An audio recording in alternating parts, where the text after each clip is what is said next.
Hello, and welcome to the Dental Marketing Mastery Series. This podcast is brought to you by New Patients Incorporated.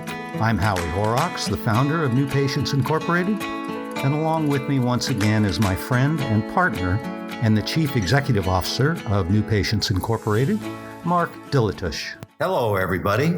Welcome to our podcast. We haven't done one of these in a while, right, Mark? About a month and a half. I hope if you're listening to this podcast, then the one prior is where we talked about April and March of 2021. Right. And why your hygiene schedule might be a little weak and what to do about it and so on and so forth. So after you get done listening to this one, listen to the one just before if you haven't already. Yeah, good idea. So just to make a formal introduction, that guy over there in New Jersey is Chief Executive Officer of New Patients Inc., Mark Dilitush, and I'm Howie Horrocks, founder of the company. And Chairman of the board. Oh, yeah, Chairman of the board.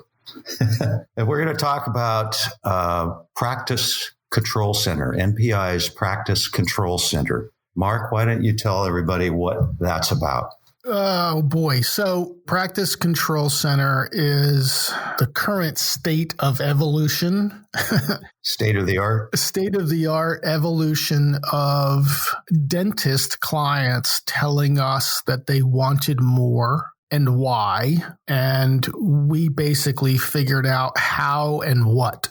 So the Practice Control Center, it's named aptly because it gives the dentist control over the outcome of all of their marketing spend, where it went, what it produced, the categories of what it produced, and the sources that produced, the sources that did not produce. It basically gives the owner dentist immediate control whenever they need it, but usually, we'll connect with an office once a month for about 15 minutes. With the client's CSM, customer success manager, we'll connect and go through all of the KPIs for all of their marketing and the outcomes of each. So Practice Control Center should now make sense. Now I can go into a little bit more of the weeds, so to speak. Before you do that, let's clarify something. That's been forever. We've been in existence here for 30 years, and that's always been one of the chief complaints that dentists have is, I don't know if my marketing's producing anything. I don't know if I'm wasting my money. I don't know where it's going, and I don't know where these new patients are really coming from and where the leaks are. So this Practice Control Center will solve that. It solves all of them because that's a good segue into, I guess, the evolution. We've probably been screaming tracking numbers for years. 15 years? Yeah. Right?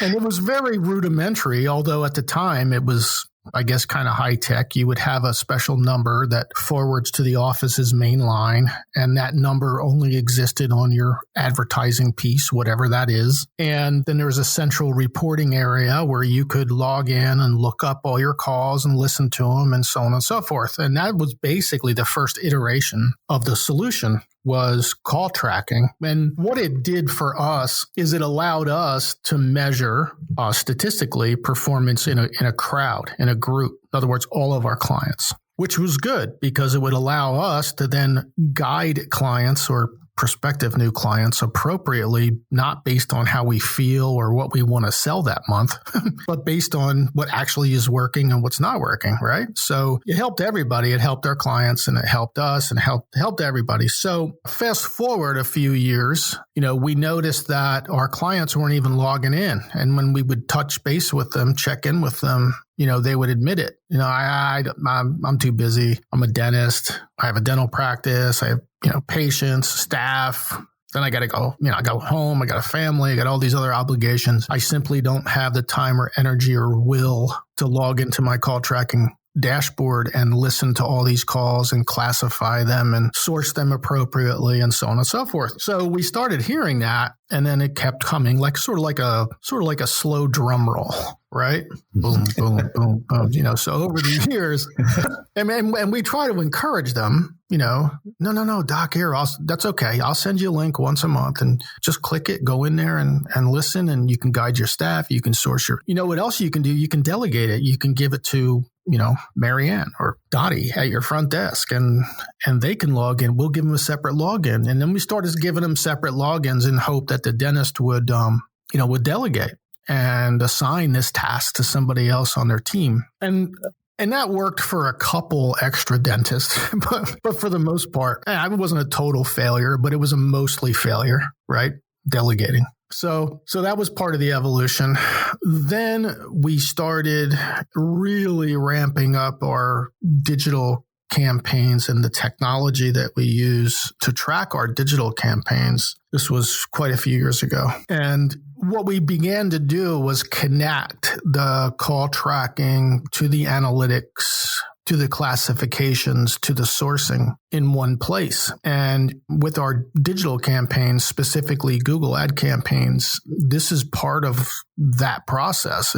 We listen to every call, and we classify every call, and we source every call. And so basically for our digital ad campaigns, the dentist can just look at one part of their dashboard and know exactly what's going on at all times, and know exactly without measuring, running reports, or analyzing any of the data. Basically, the analysis is done for them when we do digital ad campaigns. So then the evolution moved forward in that the dentists who were on digital campaigns were like, oh my God, this is so nice. I can just look at this. Like in 15 seconds, I can look at this and know where I am. I know there's some, unique calls. Actually, let's go through the classifications so you understand what we're talking about. So classification of a phone call is total calls, total unique calls. Out of those unique calls, how many were bad leads? How many calls were missed? That's a big one. How many calls were good leads? In other words, they were good potential new patients, but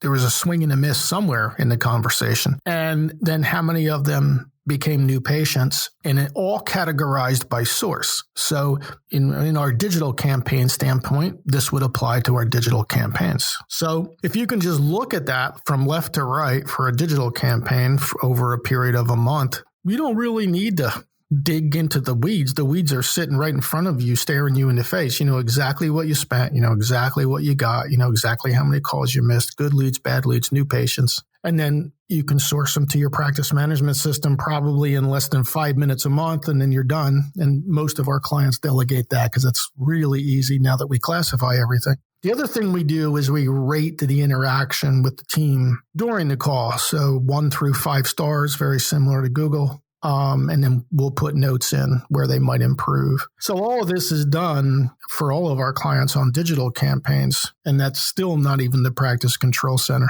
I'm just explaining to you the evolution. So what it evolved to is now called the practice control center. The practice control center is not just our digital campaigns.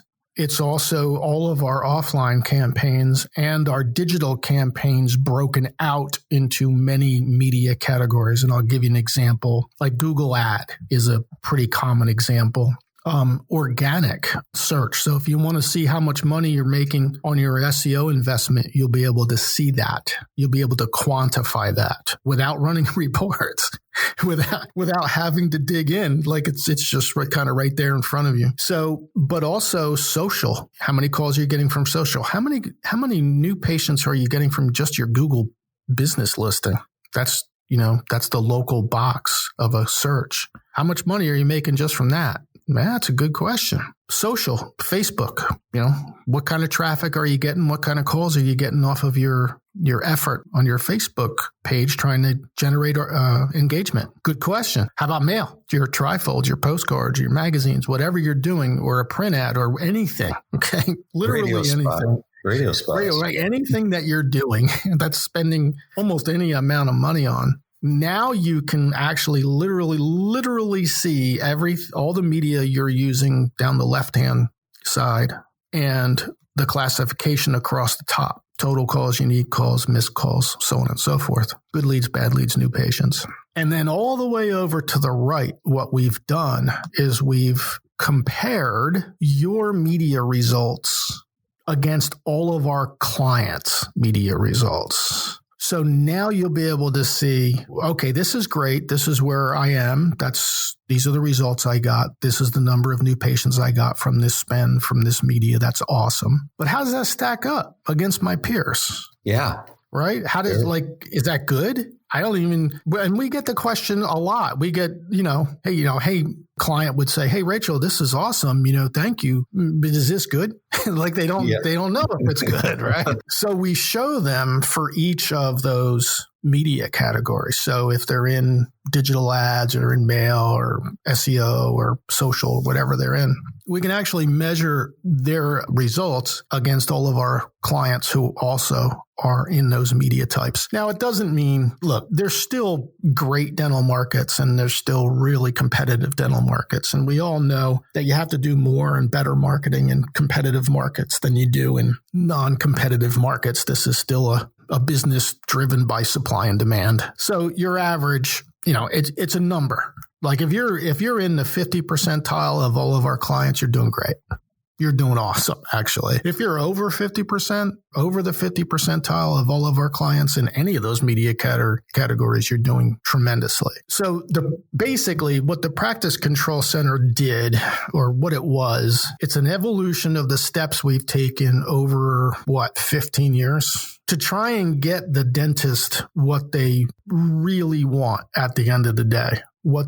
It's not even at the end of the day. It's like once a month, if you can assemble, analyze, quantify, and present the statistical return of a marketing investment to a dentist so that they can kind of put it out of their mind, and then, or there might be something on there that needs work, like something might have just started and it's performing below 50%. Okay, well, that makes sense. That happens almost with every marketing medium. But at least you walk away after 15 minutes understanding exactly where everything is and whether or not there's any action you need to take, or if there's actions that, the marketing firm's going to take on your behalf. So that's the Practice Control Center.